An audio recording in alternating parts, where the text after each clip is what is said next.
Hi, Tracy's Kitchen and Appalachian Adventures. I am continuing with part two, The Irony of Poverty. As I said before, and I left off, you must understand money. You must study money. It is free if you go to the library and read the books. Or if you go to the thrift shop and buy the books for a quarter. It is practically free, okay, to study money. You must study money, and if you are poor, you really must understand money. See, you poor people are saying, "Why, I can always ask Uncle Talbert for some money." Uncle Talbert ain't got no money for you. Uncle Talbert is not an economy. Uncle Talbert is not your economy. Stop asking Uncle Talbert for some money. He is not an economy. He's probably barely taking care of himself. Stop depending on Uncle Talbert for some money. Stop depending on the Union Mission.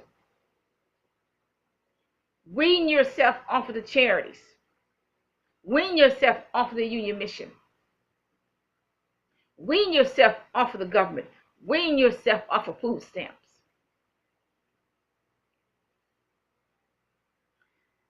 Poor people in particular must study money. We need to study it. That is the whole irony of poverty, that we must study money. The poorer you are, the more you need to understand it. And the more you need to study it. You need to study, why do people make it? I'm not saying why do people make a lot of money, because there are a lot of people who make 15 million that don't even have $50 in their checking account. Have nothing. 15 million. Some people have made $300 million over a lifetime and they don't even have $52 in their checking account. I can name names. Why am I listening to a ministry to tell me how to get rich if they are into foreclosure? That makes no sense to me. It makes no sense. Okay? So why am I listening to a preacher? He's in debt up to his ears. He's borrowing against the church. He's gambling the church. He's trying to borrow money against the church so he can pay off his gambling debts. That makes no sense for me to listen to a preacher who doesn't understand money either. They don't understand money either. A lot of them don't. But look, 99.9% of Americans in particular don't understand money. All we know is what is filtered to us. Okay, that's all we know. See, the whole market is buying and selling. We have to buy and sell something. If you look at the Chinese, they get up very early. They get up every day and they go out and buy and sell something. Food, trinkets, whatever. But they're going to go out and buy and sell something every day.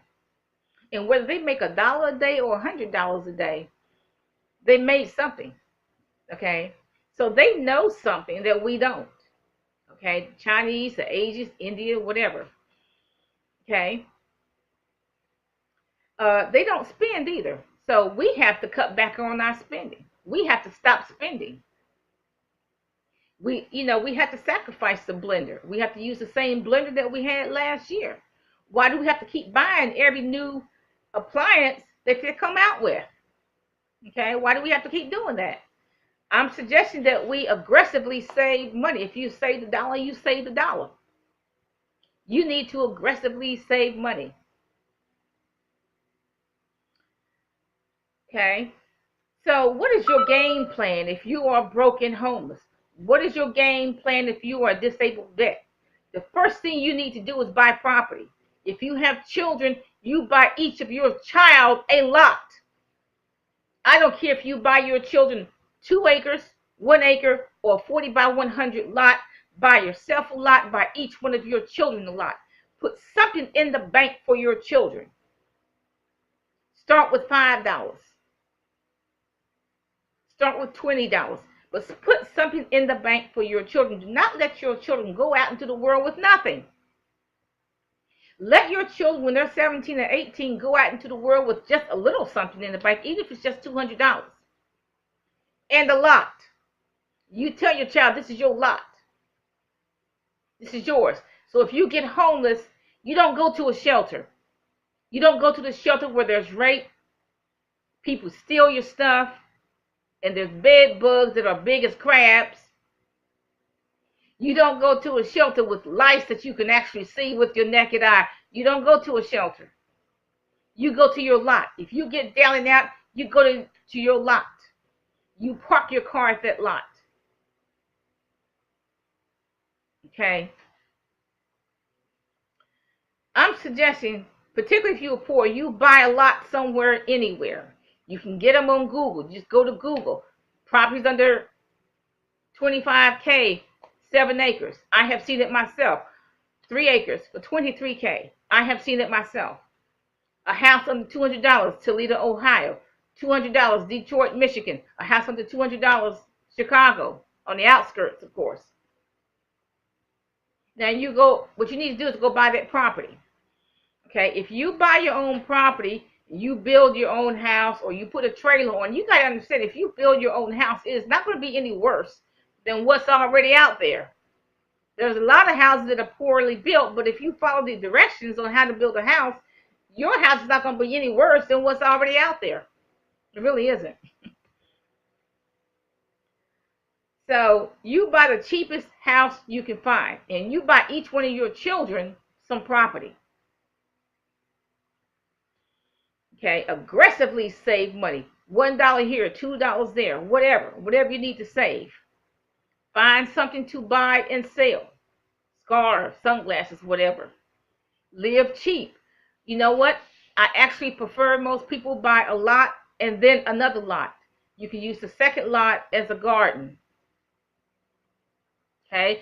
You can grow your own vegetables and sell those. Okay?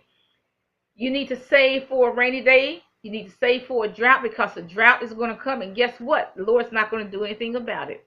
There's no precedent in the Bible where God stopped the drought. The only reason why that drought was stopped in the land of Israel is because Elijah commanded the rain to come down. Okay? God anointed Elijah to speak to the clouds, and the rain came down. God's not going to stop the drought. Okay? So the drought is going to come, and you have to be prepared for the drought. Why did God send Elijah to the widow? Because the widow was the only one in Israel who had sense enough to be prepared for the drought. She said, we're going to eat this cornmeal and drink this oil and water, and then we're going to die. But she was, the Lord knew she was the only one who had sense enough to be prepared for a drought. But you know what? We can be prepared, always be prepared for a drought, because the drought is going to come. Economic collapse is going to happen, because everybody's predicting it. That's going to happen. What we have to do is be prepared for it. Do not depend on the government. Wean yourself off of government.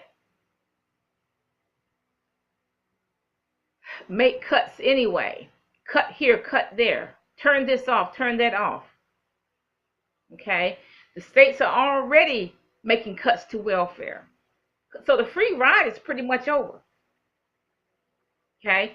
Because states have already made cuts to welfare. They're saying, look, if you do this, do that, you're not going to get welfare, you're not going to get food stamps. So you got to be honest. You got to be real. Part 3.